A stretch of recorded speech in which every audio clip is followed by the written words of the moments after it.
For years, the narrative surrounding Generation Z has been remarkably consistent.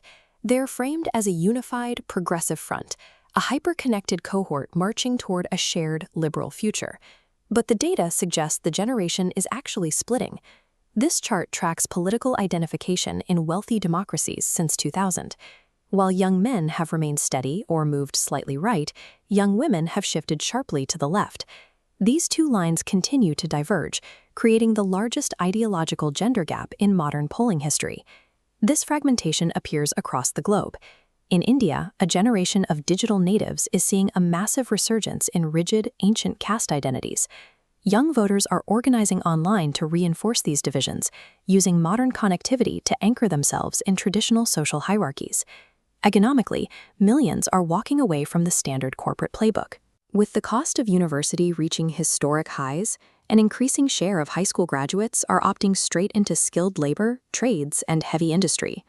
These trends reveal a generation moving in multiple, conflicting directions.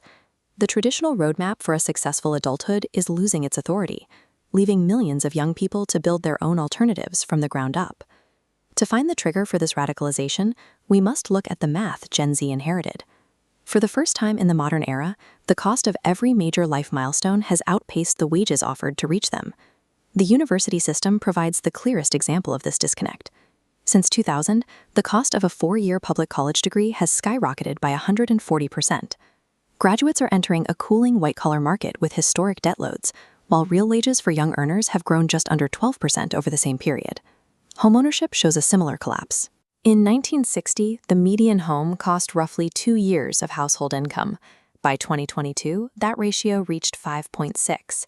Because of this mathematical gap, the median age for a first-time homebuyer has climbed to 36, the highest since tracking began. The blue-collar boom is a direct response to this environment. By choosing vocational training over a 4-year degree, young workers are avoiding debt entirely while entering a market where starting salaries for skilled trades have jumped 20. They recognize that the standard institutions, from the bank to the university, often function as debt traps, so they are actively circumventing the path their parents took. This economic pressure arrived alongside historic levels of social isolation. Gen Z teenagers spent nearly double the time on screens compared to millennials, with 60% reporting they felt lonely or isolated as teens. Social media algorithms filled this void by optimizing for emotional arousal. Because outrage and tribalism drive the most engagement, these platforms functioned as high-speed sorting machines. They pushed young users into diametrically opposed ideological silos before their worldviews could stabilize. For young women facing systemic economic threats and the #MeToo era, the algorithm amplified systemic critiques. This pipeline led many toward hardline separatist ideologies, including South Korea's 4B movement, a viral rejection of marriage and dating with men that has now reached millions of Western users. Young men feeling a collapse in their traditional provider identity were sorted into the manosphere. This ecosystem of masculinity influencers and podcasts offers community through a different framework, built on fitness, financial independence, and the restoration of traditional social hierarchies.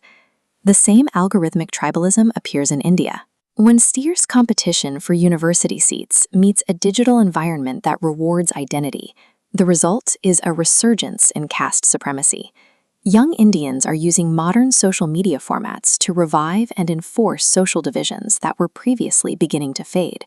The digital landscape hardened real-world anxiety into a permanent ideological divide. By delivering conflicting versions of reality to men and women, the architecture of the internet itself prevented any shared consensus between them. There is a common assumption that Gen Z will moderate as they age. Historically, the radicalism of youth softens as people acquire property and start families, shifting their priorities toward stability. But the data in this bar chart shows why that drift may not happen. Gen Z is being locked out of the very milestones that facilitate moderation. When home ownership and marriage are inaccessible until middle age, the political and social views formed in a person's 20s tend to calcify rather than soften. By 2028, Gen Z and millennials will be the dominant voting bloc. Without a shared center, the political landscape is poised to oscillate between the radical progressive demands of the female-dominant left and the populist nationalism of the male-dominant right. We cannot expect a generation to return to traditional blueprints that no longer offer a path to success. Until the foundations of housing, education, and community are rebuilt to actually work for them, Generation Z will continue to build their own, and they will take the rest of society with